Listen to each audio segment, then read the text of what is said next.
أعوذ بالله من الشيطان الرجيم بسم الله الرحمن الرحيم السلام عليكم ورحمة الله تعالى وبركاته الحمد لله رب العالمين والصلاة والسلام على أشرف الأنبياء والمرسلين سيدنا ومولانا محمد وعلى آله وصحبه أجمعين قال رب اشرح لي صدري ويسر لي أمري واحلل عقدة من لساني يفقه قولي. Wisalah dah tidak? Tidak lagi. Wida. Nawaitul i'tikaf fi hadhihi al-masjid sunnatan lillahi ta'ala. Macam biasalah. Aku ingat semua i'tikaf bila kita duduk dalam masjid ni. Mari awal ke belang tunggu dengar kuliah maghrib, nak tunggu isyak ke? Tak. Selepas sudah solat tak mau balik lagi ke? Ni i'tikaf. Supaya kita tak ada kita tak sia-sia duduk dalam majlis, dalam masjid ni. InsyaAllah pada malam ni kita sambung. Tajuk kita masih lagi berada di dalam bab yang ke-10, hak isteri ke atas suaminya dan balasan orang yang memutuskan silaturahim. Muslimin muslimat yang saya sayangi, ibu-ibu dan ayah-ayah, alhamdulillah Allah beri nikmat kepada kita sihat dan nikmat kepada kita untuk kita beramal soleh dengan baik di dalam masjid dengan selesa.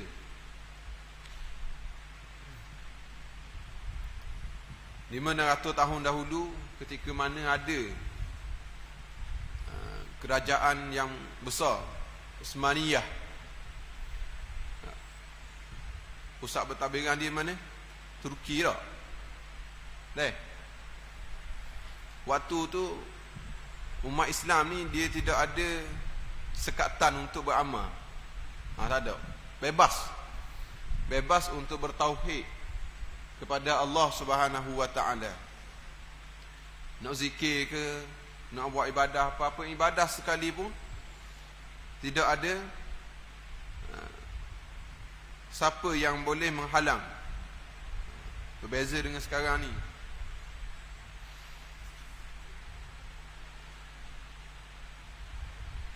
Tetapi kuasa umat Islam waktu tu jatuh di terakhir zaman Mustafa Kamal Atatürk. Kemudian hilanglah, kita panggil tulang belakang kepada orang Islam, ayah kepada orang Islam. Tempat kita nak mengadu, tempat kita nak minta belah kasihan, tak ada. Hari ni tak ada. Hari ni kita nak khabar siapa hari ni? Ada. Yang mengawal dunia hari ini tidak ada. Maka umat Islam menunggu-nunggu. Kalau kita 1445 ni cukup dah 100 tahun kan? Tidak ikut ni, cukup dah 100 tahun. Kiraan hijrah cukup dah. Lalu kuatkan, banyakkan ibadah, pandai baca Quran, belajar baca Quran. Supaya apa? Supaya kita juga dipilih oleh Allah Subhanahu wa taala menjadi sebahagian daripada orang yang dapat pembelaan di akhir zaman ni. Sebab ramai orang berwajahkan dengan wajah Muslim tapi tak boleh, tak dapat keselamatan daripada Allah Subhanahu wa taala. Maka dengan cara macam mana? Cara kita kena, pertama antaranya kita kena pandai baca Quran. Kita kena faham Al-Quran, kena faham tentang hukum dan hakam. Termasuk juga malam ni kita belajar, kita dengar tentang kitab yang beritahu pada kita perkara-perkara yang berkaitan rapat dengan diri kita, peringatan kepada orang yang lalai. Kita sambung yang telah kita baca sebelum ini. Wa qala muallif rahimahullahu taala, menuntut ilmu fardu ain ke atas tiap orang Islam, lelaki dan perempuan. Ini adalah kerana mempelajari atau menuntut ilmu itu wajib, sebagaimana disebut dalam sabda Nabi sallallahu alaihi wasallam. Nabi sebut secara khusus dalam satu hadis, menuntut ilmu itu fardu ain. Tuntut ilmu ni, belajar ni adalah fardu ain. Itu pertama Nabi sebut. Bila Nabi sebut dipanggil apa? Dipanggil hadis. Hadis ni apa? Benda yang baharu. Tak. Benda yang baharu. Nabi sebut. Al-Quran coding. Tetapi apa yang disebut oleh Nabi Muhammad sallallahu alaihi wasallam adalah satu perintah daripada Allah Subhanahu wa taala yang perlu kita tahu, yang perlu kita ambil tahu. Bukan kita kata bila hadis ni dah kita banyak kali dah dengar, tak perlu. Tak. Kita perlu belajar, tahu dan mendalami. Kalau kita faham dah hadis ni, kita banyak kali dah belajar, lalu kita mendalami lagi hadis, mendalami dengan maksud dalami ilmu ulumul hadis. Macam mana hadis ni mari kepada Rasulullah. Ada keadaan malaikat ni menjelma berbentuk manusia, jumpa dengan Nabi. Tu Al-Quran. Dapat datangnya wahyu. Ada Nabi dapat wahyu melalui mimpi. Ada keadaan Nabi dapat wahyu, terdesing dengan Nabi, lalu pensang Nabi. Bangun daripada pensang Nabi, lalu sahabat bersedia untuk menulis wahyu. Itu antara Nabi menerima wahyu. Sahabat pula terima hadis ni macam mana? Ni ilmu saya nak bagi tahu. Kalau kita banyak sangat masa kan, boleh belajar. Lepas dah belajar fardu ain, kita belajar lagi, mendalami lagi ilmu hadis. Macam mana sahabat menerima hadis? Ada sahabat melihat Nabi. Ra'aitu Rasulullah. Maknanya apa? Sahabat tengok. Sami'tu Rasulullah. Sahabat mendengar. Kan? Ada keadaan Nabi ni mengakui saja. Nabi tak sebut apa-apa. Tak buat apa-apa, Nabi akui. Nabi tak marah. Tak. Itu antara ulumul hadis. Jadi Nabi sebut dalam hadis ni, menuntut ilmu fardu ain ke atas setiap orang Islam, lelaki atau perempuan. Lalu ulama buat garis tahap, manakah fardu ain, manakah fardu kifayah. Nampak tak? Kita ada ilmu ni, ada tahap ilmu dia, ilmu fardu ain. Ada tahap ilmu dengan ilmu fardu kifayah. Contoh, bab kiamat, kena belajar tak kita? Kena belajar. Sebab apa kena belajar? Kita kena tahu Dajjal ni macam mana. Kita kena tahu Al-Mahdi tu macam mana. Jangan pula tengok dalam Facebook, ramai orang ikut dia. Tak? Al-Mahdi dah ni. Dah. Dengan kita pergi ikut. Nampak le ni, nampak mana pergi masjid le ni. Gimana le ni? Kita ada surah rasa tu. Saya Dajjal. Saya Al-Mahdi. Tunggu Al-Mahdi. Dak mari dah ngaji masjid. Fiqh dak belajar, tauhid dak belajar, tasawuf dak belajar.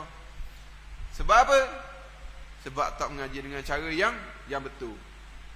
Dalam hukum apa? Hukum iman ke hukum Islam? Bab akhirat. Beriman kepada hari akhirat. Hukum iman. Beriman kepada hari akhirat. Kena belajar juga. Dah hak mana hak fardu kifayah? Dalil-dalil hak dalam-dalam. Kena istinbat hukum masalah hak kiamat ni bila. Kan ada nabi orang Quraisy tanya Nabi yang yas'alunaka 'anis sa'ah. Betul tak? Dalam Quran sebut. Bukan kita hari ni baru tanya. Bijak dengan aku tanya. Mari soalan ni. Bila berlaku kiamat? rasa nak tanya, rasa bijak rasa kita ni dak. Dak. Orang kafir dulu tanya dah Nabi.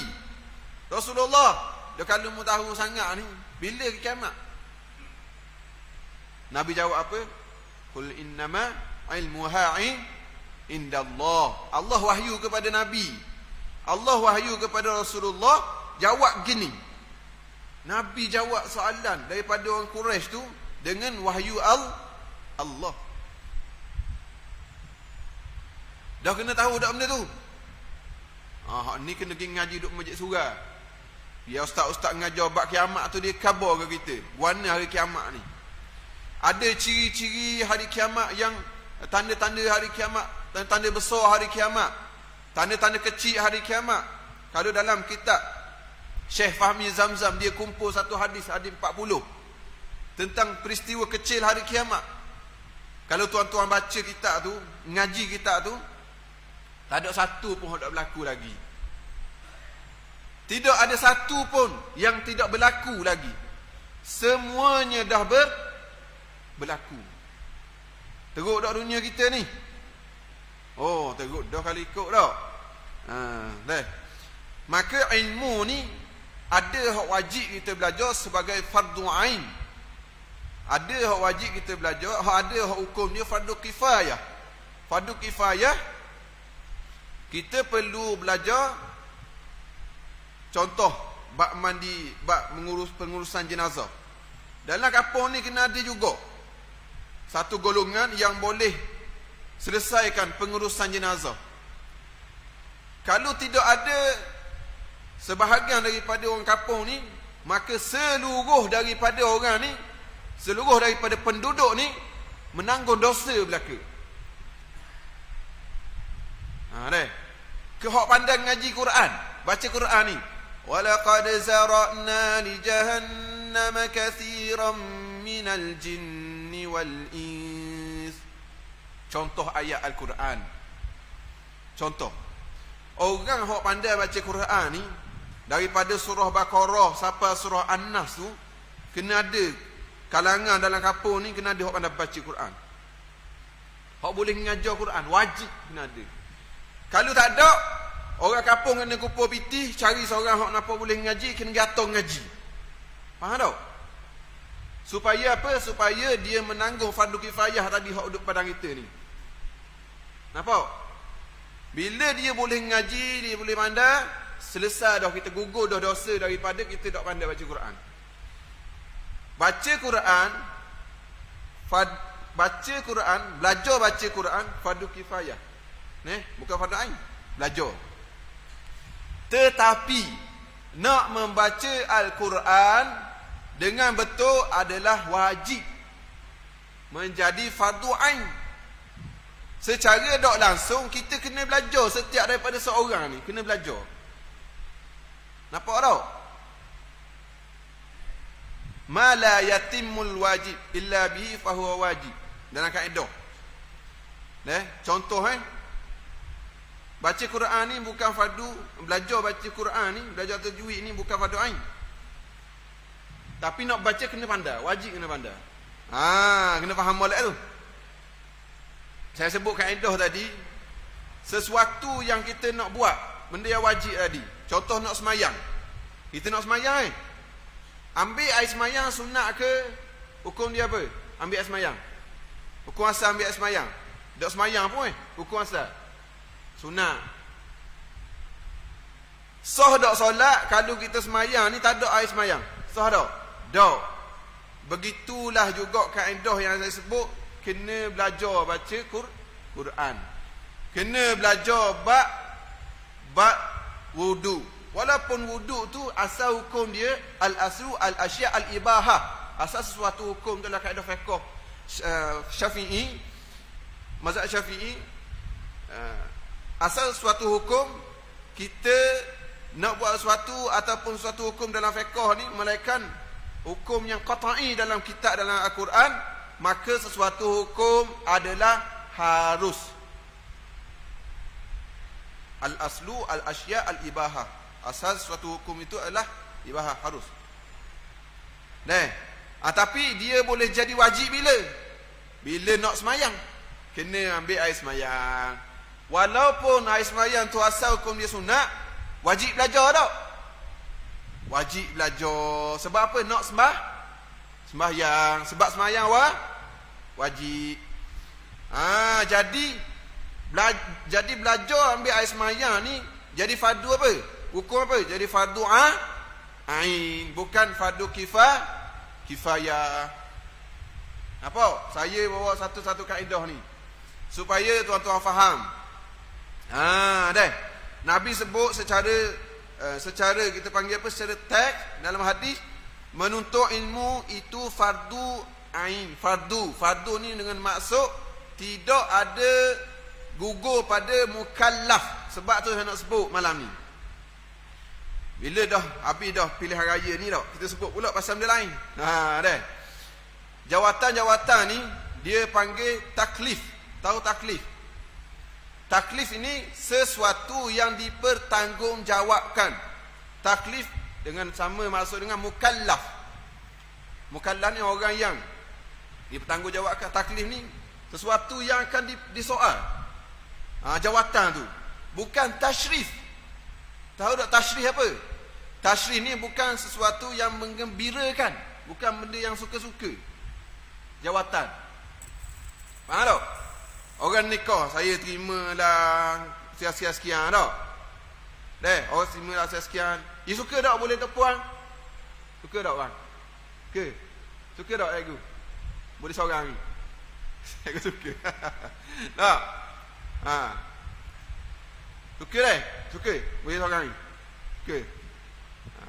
Suka kita suka. Tetapi itu taklif. Faham tak?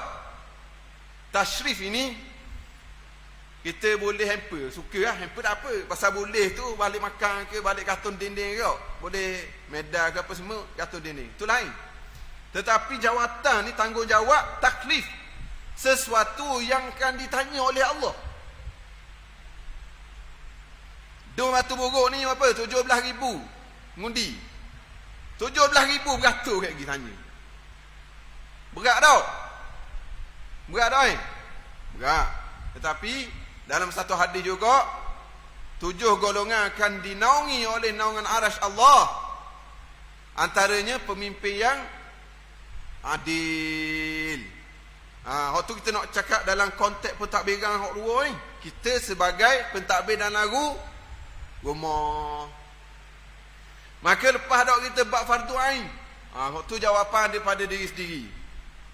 Atas kertas tak ada. Saya tanya, tuan-tuan tahu nak jawab guna? Kita tahu ukuran ilmu pada kita ni banyak mana? Ukuran ilmu pada isteri kita banyak mana? Ukuran ilmu pada anak kita banyak mana? Ukuran ilmu pada diri kita banyak mana? Kemudian dia sambung lagi. Selain itu suami wajib memberi belanja nafkah. Tadi kena ilmu. Saya sebut dah kaedah macam mana. Menjadi wajib, jadi wajib ke atas setiap individu, menjadi wajib ke atas setiap individu wajib belajar. Sebab apa saya sebut benda ni? Sebab saya jadi persoalan. Waktu saya duduk mengaji dulu, saya tanya dalam diri saya ni. Saya tanya dah ustaz suruh mengaji ilmu fardu ain. Bila kita belajar banyak lagi ni, kita jumpa banyak ilmu. Faham tak? Kita jumpa, contoh saya sebut dalam bab kaedah fiqh tadi. Qawaidul fiqh. Al-asl al-ibah, ma yatimu majid, ma la kullu macam-macam kaedah. Tak. Lalu saya duk fikir. Saya telefon, waktu tu saya duduk luar. Saya tanya dekat Terengganu, Assalamualaikum ustaz. Saya nak tanya.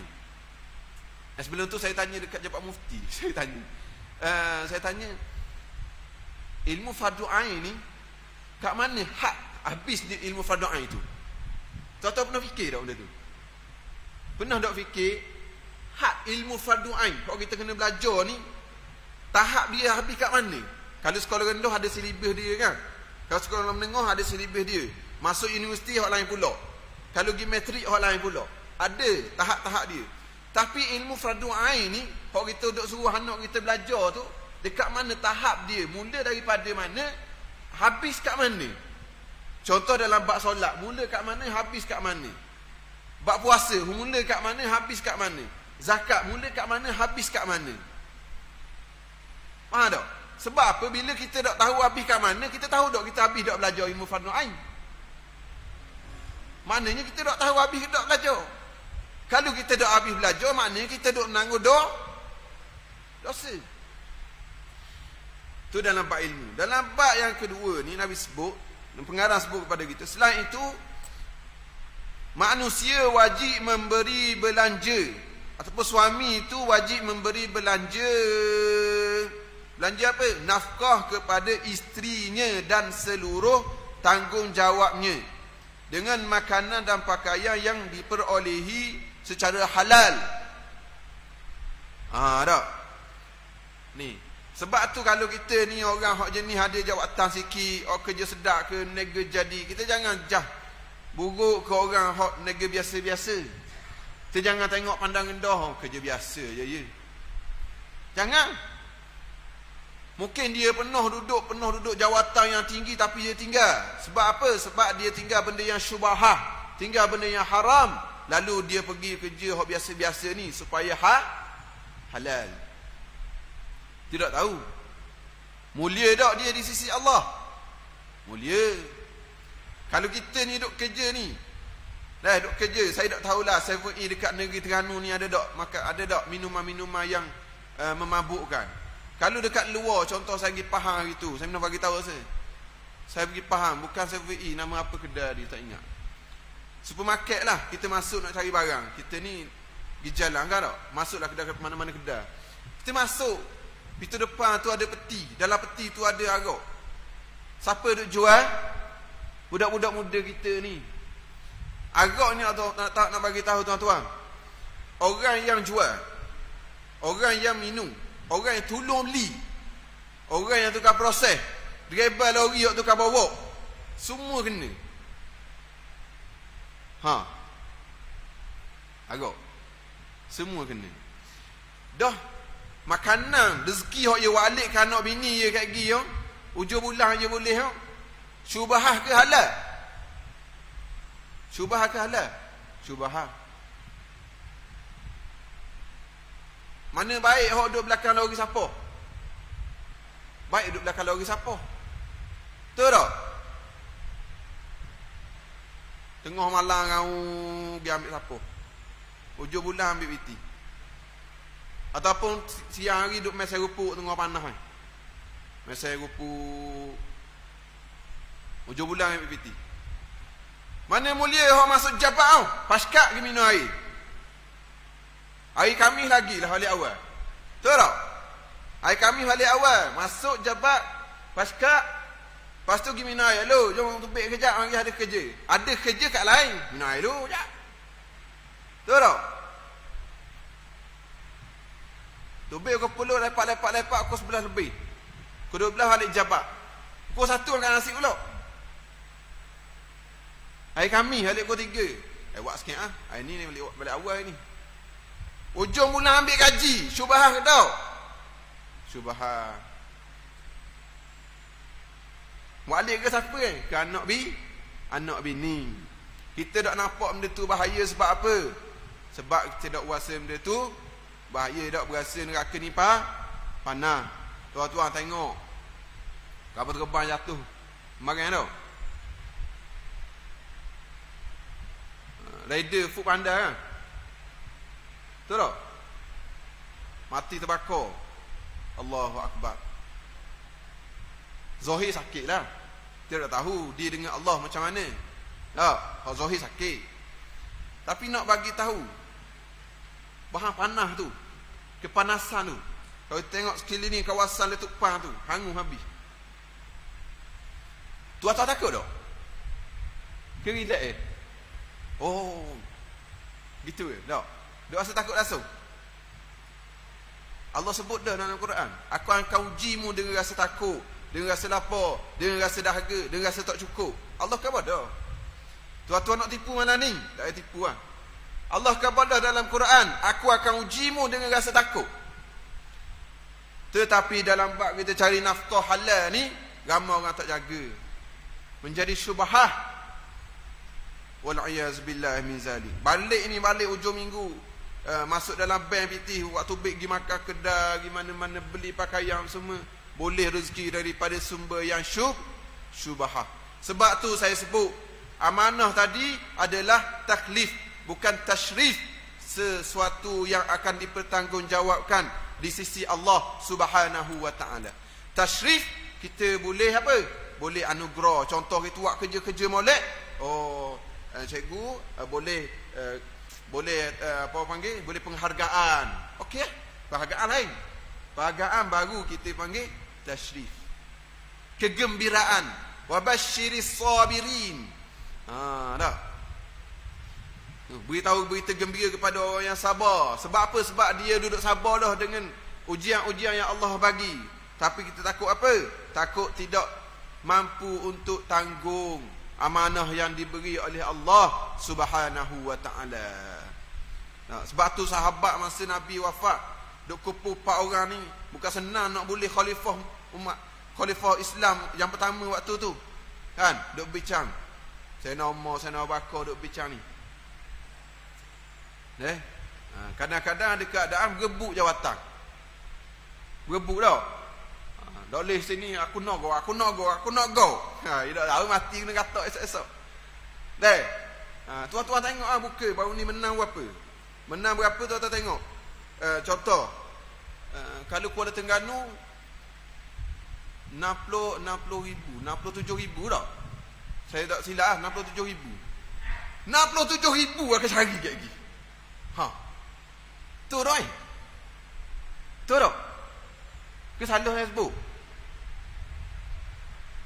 67 ribu pergi cari. Kalau rasa susah dalam kehidupan ni 5 tahun ni, tak reda contoh, 67 ribu tu akan cari. Sebab apa? Taklif. Kita ada seorang isteri, 5 orang anak, cari belakang kita esok-esok. Kan kita baca dah minggu lepas kan? Ada siapa satu saat bila Allah panggil isteri kita, panggil anak kita, lalu isteri kata, wahai malaikat, lepaskan aku ni daripada api neraka, dan ambillah suami aku tu yang dah ajar aku dulu. Wahai malaikat, ambillah ayah aku tu, balalah ke atas ayah aku tu, sebab ayah aku tak pernah ajar dulu. Wahai malaikat, kataklah ayah aku tu, sebab ayah aku dulu makan makanan yang haram. Kalau orang faham dia ni jak berebu.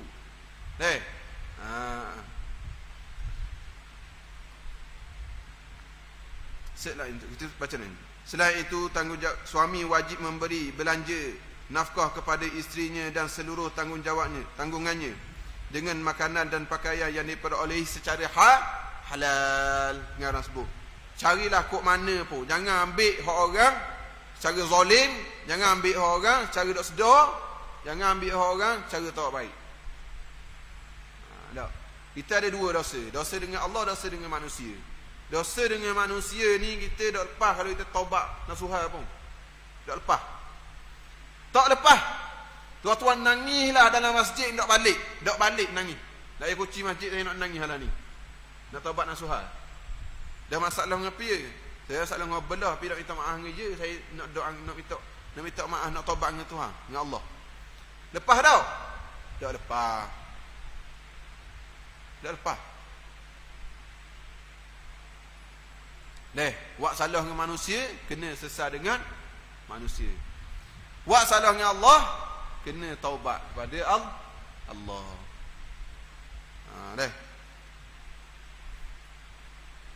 Nabi SAW bersabda lagi, seorang lelaki tidak dibebankan oleh Allah Subhanahu wa taala. Ni kita baca ni. Saya baca sepital halu Tidak dibebankan oleh Allah Subhanahu wa taala dengan dosa besar melainkan daripada kaum keluarganya, anaknya dan tanggungannya. Tengok balik. Mereka itu berkata, wahai Tuhanku, yang saya sebut tadi, ambillah hak kami pada lelaki ini. Mana ayah dia? Sesungguhnya dia tidak mengajar kami ilmu agama. Lok anak pakai luar pendek, lok siapa tu? Lok cara. Lok anak puan tak tutup kepala, lok siapa tu? Kena tanggung dosa tu siapa? Mati. Bila balik kepada Allah, lalu benda inilah yang akan berlaku. Benda Nabi bagi tahu, wahai Tuhanku, ambillah hak kami. Mana hak dia sebenarnya? Hak dia sebenarnya dia buat dosa kena atas dia. Hak sebenarnya. Faham tak? Dia buat dosa kan? Orang puan tu budak tu, dok tutup kepala kan, isteri si fulanah tu dok tutup kepala kan. Tak, maknanya dosa tu azab kena atas puan tu. Tapi tak. Puan ni kata apa? Dia kata, wahai Tuhanku, ambillah hak kami pada lelaki ini. Mana? Suami dia ataupun ayah dia ataupun abang dia. Suami ataupun ayah ataupun abang ataupun adik-beradik lelaki. Ni tanggungjawab ni. Ambillah hak kami ke atas lelaki ini. Sesungguhnya dia tidak mengajarkan kami ilmu agama dan memberi makanan kepada kami dengan yang haram. Dia ni dak belajar, dak mengajar kita ni, dak mengajar isteri tu, dak mengajar anak tu, dak mengajar puan ni dengan ilmu agama dan diberi makan makanan daripada makanan yang haram. Anak-anak ni bagi tahu kepada malaikat, sedangkan kami tidak mengetahuinya. Dia tak tahu agama ni, tak tahu. Dia tak tahu makanan tu daripada sumber haram, tak tahu. Tak tahu. Lalu malaikat yang ditugaskan memberi azab seksa di seluruh kemaluannya, di seluruh. Lalu malaikat yang ditugaskan memberi azab seksa disuruh memalunya kerana mengusahakan yang haram. Lalu malaikat ni memalukan orang tadi. Tuan-tuan, di pada mahsyar ni kita kalau kita ngaji tak, macam mana Allah Subhanahu Wa Taala gambarkan kita duduk. Nabi banyak sebut dalam hadis-hadis tentang kiamat, tentang di pada mahsyar, macam mana apabila berbondong-bondongnya manusia dibangkitkan balik oleh Allah Subhanahu Wa Taala selepas tiupan sangkakala yang kedua. Lalu bangunlah manusia sebagaimana bangunnya anak-anak pokok. Bangun. Lalu terpinga-pinga manusia ni menuju kepada Allah Subhanahu Wa Taala, mencari mana nabi aku, mana siapa pemimpin aku atau aku hidup dulu.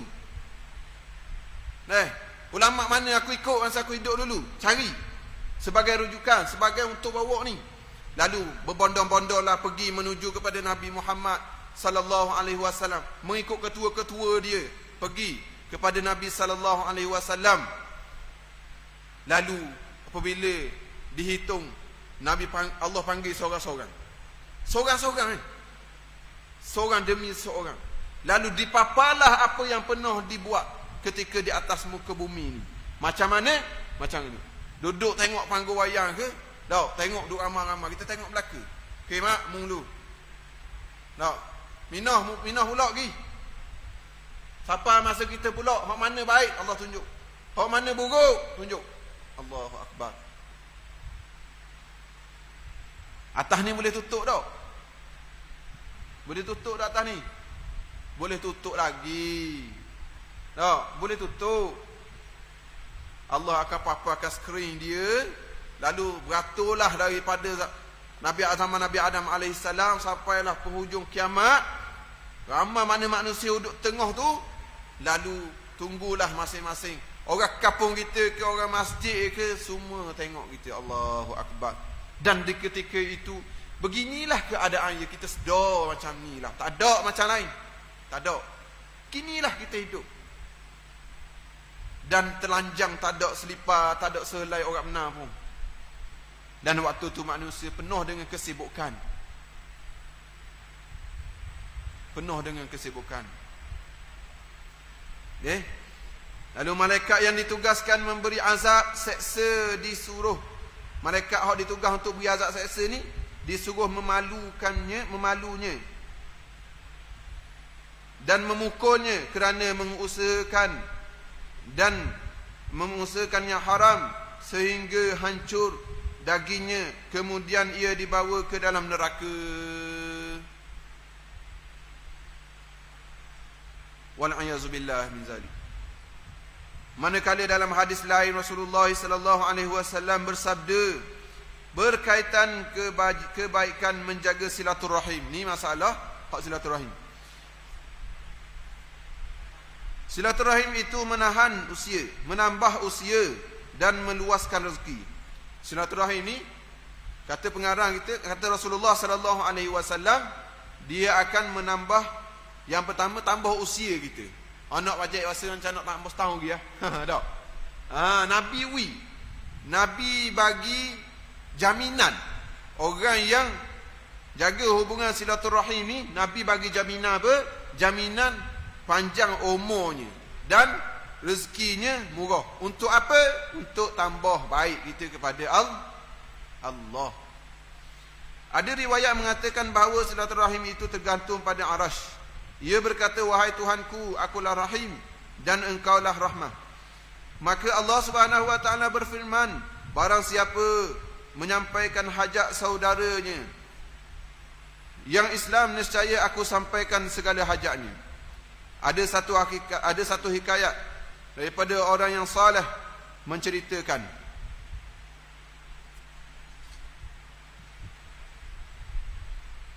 sesungguhnya aku telah berkawan. Dah isyak lagi tak? Berapa isyak? 8 apa? 30? 38? Ini lewat 8. Sesungguhnya aku telah berkawan baik dengan seorang lelaki daripada negeri Ajam, yakni bukan tanah Arab. Ajam ni bukan tanah Arab. Kalau orang Arab, orang Ajam. Bukan negeri Ajam, iaitu bukan Arab, bukan daripada tanah Arab, orang dua daripada tanah Arab. Kalau tanah Melayu, kita ni orang Melayu, Ajam ke tak? Kita ni orang Melayu, duduk tanah Melayu, Ajam ke tak?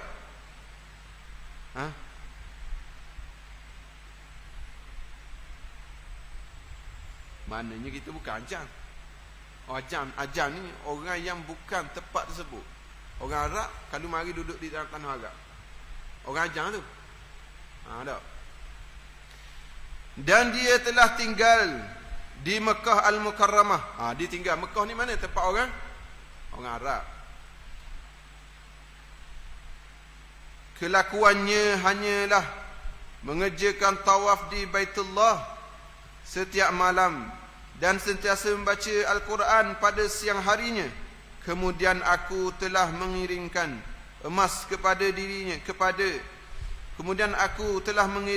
emas kepadanya, yang mana hartaku itu untuk disimpan sebagai amanah.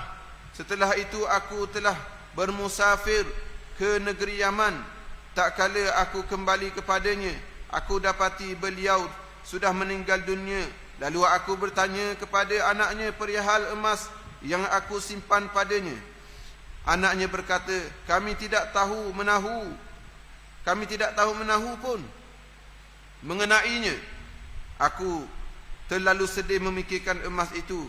Maka aku telah pergi berjumpa Malik bin Dinar, menceritakan kepadanya hal itu. Malik bin Dinar berkata kepadaku, apabila engkau ingin bertemu dengannya, bila saja sampai tengah malam selepas malam Jumaat, engkau duduklah antara rukun Yamani dan makam Ibrahim, kemudian seru namanya itu. Jika orang itu daripada golongan soleh yang diterima di sisi Allah Subhanahu wa taala, maka ruhnya itu berkata-kata denganmu. Kerana ruh sekian orang mukmin yang soleh berhimpun di sana, maka aku pun telah lakukan sebagaimana yang disebut oleh syekh tersebut. Namun tiada seorang pun yang menyahut seruanku itu. Apabila subuh aku pergi bertemu Malik bin Dinar dan menceritakan kepadanya hal demikian. Beliau mengucapkan, inna lillahi wa inna ilaihi raji'un. Lelaki itu tergolong kalangan ahli neraka. Jika engkau ingin bertemu dengannya, pergilah ke negeri Yaman. Di sana ada yang bernama Barhum, iaitu pintu neraka Jahannam, dan sekalian roh yang diseksa berada di sana. Serulah namanya akhir tengah malam. Rohnya akan berkata-kata denganmu. Lalu aku pun berjalan menuju kepadanya. Apabila tiba di sana, aku menyeru seperti dipesan oleh syekh tersebut. Maka dijawab seruanku dan kami lihat dia sedang diseksa, Allahu Akbar, dan dipukul oleh malaikat. Aku berkata kepadanya, di manakah sekarang emas yang kami simpan kepada tuan hamba dahulu? Dia menjawab, aku telah tanam emas itu di rumahku sekian tempatnya. Aku pun berkata kepadanya, wahai saudaraku, apakah dosa yang menyebabkan tuan hamba diseksa sedangkan melihat amalan tuan hamba tidak patut, melihat amalan tuan hamba tidak patut tuan hamba diseksa? Beliau pun menjelaskan, wahai saudaraku, kami telah mengaibkan saudara perempuan kami. Selama aku tinggal di Mekah, kami tidak pernah berjumpa dengannya, tidak memberi kabar berita, dan kami tidak juga menziarahinya. Oleh sebab itu kami diseksa oleh Allah Subhanahu wa ta'ala.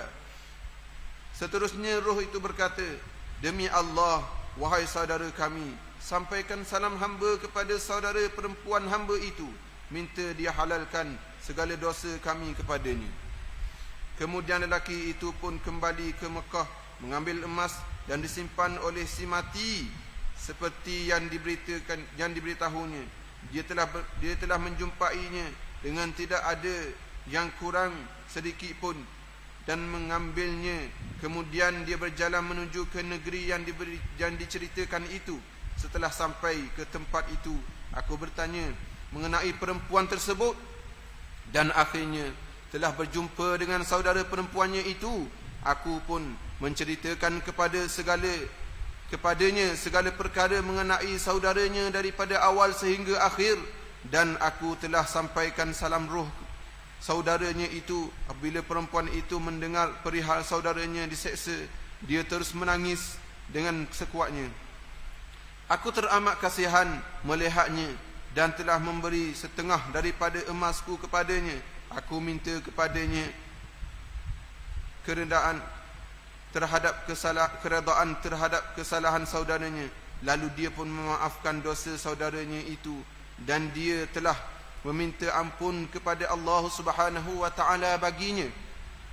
Setelah itu aku kembali ke Mekah, dan ketika tidur aku melihat dalam mimpiku orang yang diseksa itu berada di tempat yang sangat cantik, dan ia datang kepadaku serta mengangkat tubuhku. Dia mendoakanku dengan pahala kebajikan.